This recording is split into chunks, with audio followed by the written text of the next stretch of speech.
ਇਸ ਵੇਲੇ ਦੀ ਇੱਕ ਚਰਚਿਤ ਖਬਰ ਅਮਰੀਕਾ ਤੋਂ ਆ ਰਹੀ ਹੈ। ਅਮਰੀਕਾ ਦੇ ਵਿੱਚ 22 ਸਾਲਾਂ ਦੇ ਇੱਕ ਭਾਰਤੀ ਨੂੰ ਇੰਡਾਈਟ ਕੀਤਾ ਗਿਆ। ਉਹਦਾ ਰੋਲ ਦੇਖਣ ਦੇ ਲਈ ਕਿ ਕਿਵੇਂ ਇੱਕ ਜਿਹੜਾ ਗਰੁੱਪ ਆ ਉਹ ਕੈਨੇਡਾ ਤੋਂ ਅਮਰੀਕਾ ਦੇ ਵਿੱਚ ਲੋਕਾਂ ਨੂੰ ਲਿਆਉਂਦਾ ਸੀ ਸਮਗਲ ਕਰਕੇ, ਤੇ ਹੁਣ ਉਸ ਨੂੰ ਜੇਕਰ ਇਹਦੇ ਮਾਮਲੇ ਦੇ ਵਿੱਚ ਦੋਸ਼ੀ ਪਾਇਆ ਜਾਂਦਾ ਤਾਂ ਉਹਦੇ ਤੇ ਕਾਨੂੰਨੀ ਕਾਰਵਾਈ ਹੋਊਗੀ। ਸ਼ਿਵਮ ਨਾਂ ਦਾ ਇਹ ਜਿਹੜਾ ਨੌਜਵਾਨ ਆ, ਇਹਦੀ 22 ਸਾਲ ਉਮਰ ਦੱਸੀ ਗਈ ਹੈ ਤੇ ਦੱਸਿਆ ਗਿਆ ਕਿ ਜਿਹੜੇ ਇਲੀਗਲ ਏਲੀਅਨਸ ਨੇ, ਲੋਕ ਨੇ ਜਿਹੜੇ ਕਿ ਅਮਰੀਕਾ ਦੇ ਵਿੱਚ ਗੈਰ ਕਾਨੂੰਨੀ ਤਰੀਕੇ ਦੇ ਨਾਲ ਦਾਖਲ ਹੋਣਾ ਚਾਹੁੰਦੇ ਨੇ, ਇਹ ਗਰੁੱਪ ਉਹਨਾਂ ਲੋਕਾਂ ਦੀ ਅਮਰੀਕਾ ਦੀ ਸਰਹੱਦ ਦੇ ਵਿੱਚ ਵੜਨ ਦੇ ਵਿੱਚ ਮਦਦ ਕਰਦਾ ਸੀ। ਨਾ ਸਿਰਫ ਮਦਦ ਕਰਦਾ ਸੀ ਬਲਕਿ ਬਾਅਦ ਦੇ ਵਿੱਚ ਉਹਨਾਂ ਨੂੰ ਟਰਾਂਸਪੋਰਟ ਵੀ ਕਰਦਾ ਸੀਗਾ ਕੈਨੇਡਾ ਤੋਂ ਅਮਰੀਕਾ ਦੇ ਵਿੱਚ। ਹੁਣ ਇਸ ਮਾਮਲੇ ਦੇ ਵਿੱਚ ਜਿਹੜੀ ਨਦਰਨ district of New York the grand ਜੂਰੀ ਆ, ਉਹਨੇ ਇਸ ਮਾਮਲੇ ਦੇ ਵਿੱਚ ਫੈਸਲਾ ਕਰਨਾ ਤੇ ਇਹਨੇ ਇੰਡਾਈਟ ਕੀਤਾ ਗਿਆ ਤੇ ਇਹਨੂੰ ਦੱਸਿਆ ਗਿਆ ਕਿ ਇਸ ਸਕੀਮ ਦੇ ਵਿੱਚ, ਇਸ ਪੂਰੇ ਨੈਕਸਸ ਦੇ ਵਿੱਚ ਇਹਦਾ ਰੋਲ ਕੀ ਆ।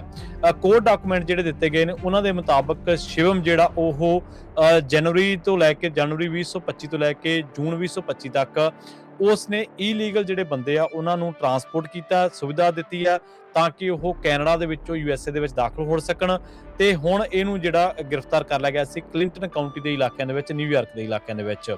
ਬਾਰਡਰ ਪੈਟਰੋਲ ਏਜੰਟਸ ਨੇ ਜਿਹੜੇ ਆ ਉਹਨਾਂ ਨੇ 2 ਵਹੀਕਲ ਰੋਕੇ ਸਨ, ਜਿਨ੍ਹਾਂ ਦੇ ਵਿੱਚੋਂ ਦੱਸਿਆ ਗਿਆ ਕਿ ਸ਼ਿਵਮ ਜਿਹੜਾ ਉਹ ਏਜੰਟਸ ਦੇ ਜਿਹੜੇ ਸਵਾਲ ਜਵਾਬ ਸੀਗੇ ਉਹਨਾਂ ਨੂੰ ਕਿਸੇ ਵੀ ਤਰੀਕੇ ਨਾਲ ਉਹਨਾਂ ਦਾ ਉੱਤਰ ਦੇਣ ਦੇ ਵਿੱਚ ਅਸਫਲ ਰਿਹਾ। ਬਾਅਦ ਦੇ ਵਿੱਚ ਦੱਸਿਆ ਗਿਆ ਕਿ ਇਹਦੇ ਵਿੱਚ ਟੋਟਲ 12 ਅਨਡਾਕੂਮੈਂਟਡ ਲੋਕ ਸੀਗੇ। ਜਦੋਂ ਇਸ ਪੂਰੇ ਮਾਮਲੇ ਦੇ ਵਿੱਚ ਪੜਤਾਲ ਕੀਤੀ ਗਈ ਤਾਂ ਪਤਾ ਲੱਗਿਆ ਕਿ ਇਹ ਜਿਹੜਾ ਗਰੁੱਪ ਆ ਉਹ ਲੋਕਾਂ ਨੂੰ ਕੈਨੇਡਾ ਤੋਂ ਅਮਰੀਕਾ ਦੇ ਵਿੱਚ ਵੜਨ ਦੇ ਵਿੱਚ ਮਦਦ ਕਰਦਾ ਸੀ।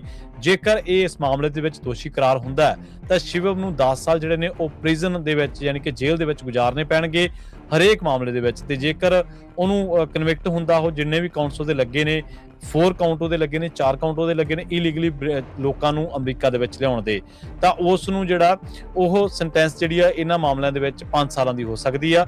ਸੋ ਇੰਡਾਈਟ ਕੀਤਾ ਗਿਆ, ਦੇਖਦੇ ਆ ਅੱਗੇ ਕੀ ਬਣਦਾ ਹੈ।